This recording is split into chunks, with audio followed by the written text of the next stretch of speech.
Hi, I'm Rashonda Kate. This is Reading with Rashonda. We are reading House Behind the Cedars by Charles Chesnutt.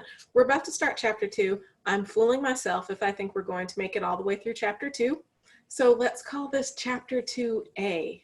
Let's get started. An evening visit. Toward evening of the same day, Warwick took his way down Front Street in the gathering dusk. By the time night had spread its mantle over the earth, he had reached the gate by which he had seen the girl of his morning walk enter the cedar-bordered garden. He stopped at the gate and glanced toward the house, which seemed dark and silent and deserted. It's more than likely, he thought, that they are in the kitchen. I reckon I'd better try the back door. But as he drew cautiously near the corner, he saw a man's figure outlined in the yellow light streaming from the open door of a small house between Front Street and the Cooper shop. Cooper. They make barrels or caskets or coffins. So that's the shop that was across the street that had the guy who was like, "What's this dude up to?" All right, let's keep reading. Wishing, for reasons of his own, to avoid observation, Warwick did not turn the corner, but walked on down Front Street until he reached a point from which he could see, at a long angle, a ray of light proceeding from the kitchen window of the house behind the cedars. "They are there," he muttered in a sigh of relief, for he had feared they might be away. "I suspect I'll have to go to the front door after all. No one can see me through the trees." He retraced his steps to the front gate, which he essayed to open. There was apparently some defect in the latch, for it refused to work. Warwick remembered the trick, and with a slight sense of amusement, pushed his foot under the gate and gave it a hitch to the left, after which it opened readily enough. He walked softly up the sanded path, tiptoed up the steps and across the piazza, and rapped at the front door, not too loudly, lest this too might attract the attention of the man across the street. There was no response to his rap. He put his ear to the door and heard voices within and the muffled sound of footsteps. After a moment, he rapped again, a little louder than before. There was an instant cessation of the sounds within. He rapped a third time to satisfy any lingering doubts in the minds of those who felt sure he was listening in some trepidation. A moment later, a ray of light streamed through the keyhole. "Who's there?" a woman's voice inquired somewhat sharply. "A gentleman," answered Warwick, not holding it yet time to reveal himself. "Does Miss Molly Walden live here?" "Yes," was the guarded answer. "I'm Miss Walden. What's your business?" "I have a message to you from your son, John."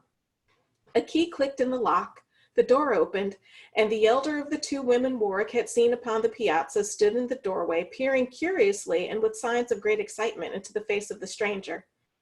"You've got a message from my son, you say?" she asked with tremulous agitation. "Is he sick or in trouble?" "No, he's well and doing well. He sends his love to you and hopes you've not forgotten him." "Forgot him? No, God knows I ain't forgot him. But come in, sir, and tell me something mo about him." Warwick went in, and as the woman closed the door after him, he threw a glance around the room. On the wall over the mantelpiece hung a steel engraving of General Jackson at the Battle of New Orleans, and on the opposite wall, a framed fashion plate from Godey's Lady's Book. In the middle of the room, an octagonal center table with a single leg, terminating in 3 sprawling feet, held a collection of curiously shaped seashells. Okay, let me go back. In the middle of the room, an octagonal center table with a single leg, terminating in 3 sprawling feet, held a collection of curiously shaped seashells. Oh my gosh, I grew up with that table in my house. My parents to this day have an octagonal table with 1 leg down the middle and then feet coming off of it. It apparently used to raise and lower, but when I was little, I liked to hide under things and unscrew stuff. So they had to glue it so it wouldn't raise and lower when I unscrewed it and kill me. Anyway, let's keep reading. There was a great haircloth sofa, somewhat the worse for wear, and a well-filled bookcase. The screen standing before the fireplace was covered with Confederate banknotes of various denominations and designs, in which the heads of Jefferson Davis and other Confederate leaders were conspicuous. Imperious Caesar, dead and turned to clay, might stop a hole to keep the wind away, murmured the young man as his eye fell upon this specimen of decorative art. The woman showed her visitor to a seat. She then sat down facing him and looked at him closely. When did you last see my son? She asked. I've never met your son, he replied.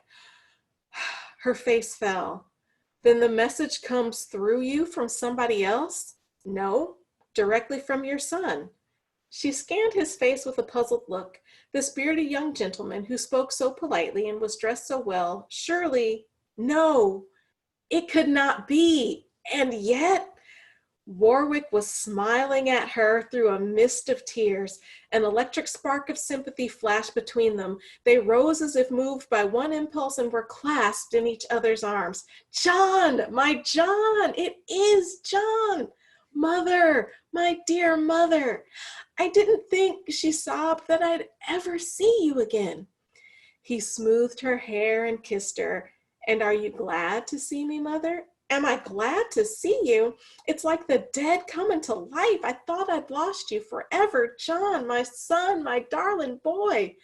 She answered, hugging him strenuously. I couldn't live without seeing you, mother, he said. He meant it too, or thought he did, although he had not seen her for 10 years. And I'll add, and he also was not on his way to see her. He was stalking the person he believes is Rena. I do not know if I believe John. Let's keep reading. You've grown so tall, John. Oh, and before I go on to that, I know he has a beard and it's been 10 years and people change and look different, but I just think I would recognize my son, although if my son came looking like he was a whole different race, then maybe I wouldn't. I'm a skosh skeptical. Let's keep reading. You've grown so tall, John, and are such a fine... She's probably old, though. Maybe her eyes aren't that good. His voice has probably changed. I'm just trying to make this realistic for me because I just feel like I would at least have an inkling that the person in front of me was my son. My son, my darling son. He is my darling son. Clearly, we're not making it through chapter 2. You've grown so tall, John, and are such a fine gentleman.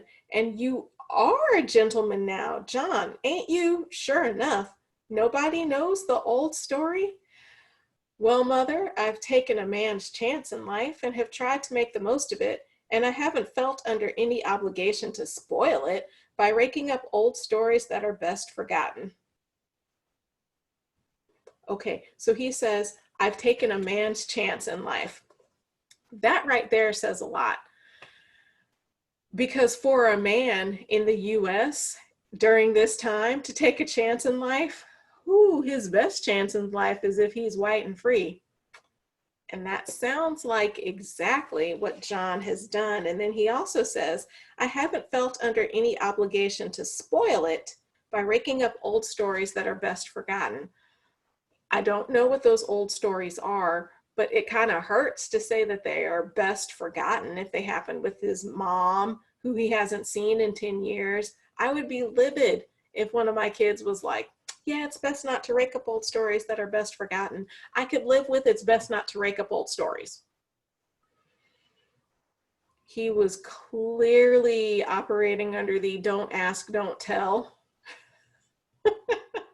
way of thinking, but oh, that hurts to say the old stories are best forgotten. There are the old books. Have they been read since I went away? Okay, that could be an innocuous question. Or is he saying, am I the only one who is around here reading? Are you guys reading? Okay, I'm a little angry with John/Warwick right now. I'm going to keep reading and try to calm myself down. No, honey, there's been nobody to read them except Rena, and she don't take no books. She don't take to books quite like you did, but I've kept them dusted clean and kept the moths and the bugs out, for I hope you'd come back someday and knowed you'd like to find them all in their places just like you left them. That's mighty nice of you, Mother. You could have done no more if you had loved them for yourselves. But where is Rena? I saw her on the street today. But she didn't know me from Adam, nor did I guess it was she until she opened the gate and came into the yard. I've been so glad to see you that I forgot about her. Man, I am so happy to see you that I forgot about my daughter. Ouch. And maybe that's why the elder brother in the prodigal son story was so angry. All right. I've been so glad to see you that I'd forgot about her, answered the mother. Rena! Oh, Rena! The girl was not far away. She had been standing in the next room, listening intently to every word of the conversation, and only kept from coming in by a certain constraint that made a brother whom she had not met for so many years seem almost as much a stranger as if he had not been connected with her by any tie. Yes, Mama, she answered, coming forward. Rena, child, here's your brother John, who's come back to see us. Tell him howdy. As she came forward, Warwick rose, put his arm around her waist, drew her toward him, and kissed her affectionately to her evident embarrassment. She was a tall girl, but he towered above her in quite a protecting fashion, and she thought with a thrill how fine it would be to have such a brother as this in the town all the time. How proud she would be if she could but walk up the street with such a brother by her side. She could then hold up her head before all the world, oblivious to the glance or pity of contempt. She felt a very pronounced respect for this tall gentleman who held her blushing face between his hands and looked steadily into her eyes.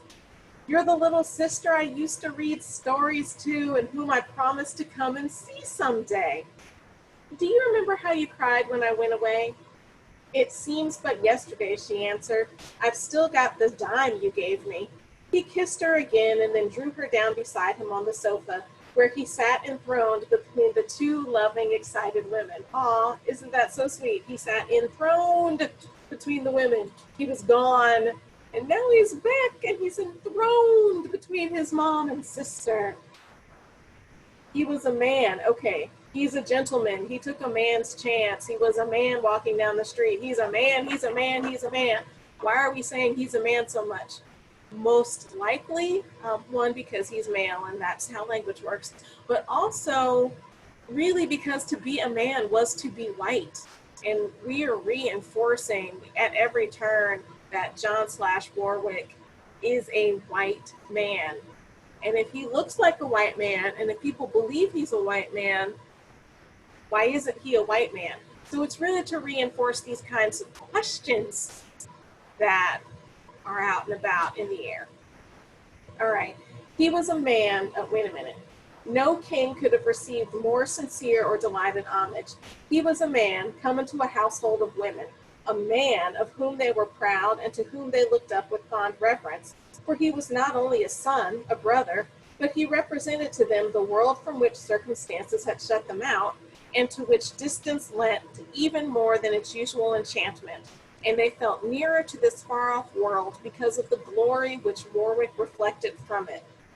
I think I'm going to stop there, putting a little post-it there, because seriously, he's a king, he's a man, and they, his mom and sister, felt nearer to this far-off world because of the glory which Warwick reflected from it. Oh, so he's bringing the glory of the white world and it's gleaming off of him like he's made of gold. That was a bit much for me to take in. That's why we're stopping now. I know this is a little shorter than they sometimes are, but not all that much shorter. So we are reading, this was chapter 2A of The House Behind the Cedars by Charles Chesnutt. This is Reading with Rashonda, and I'm Rashonda Cade.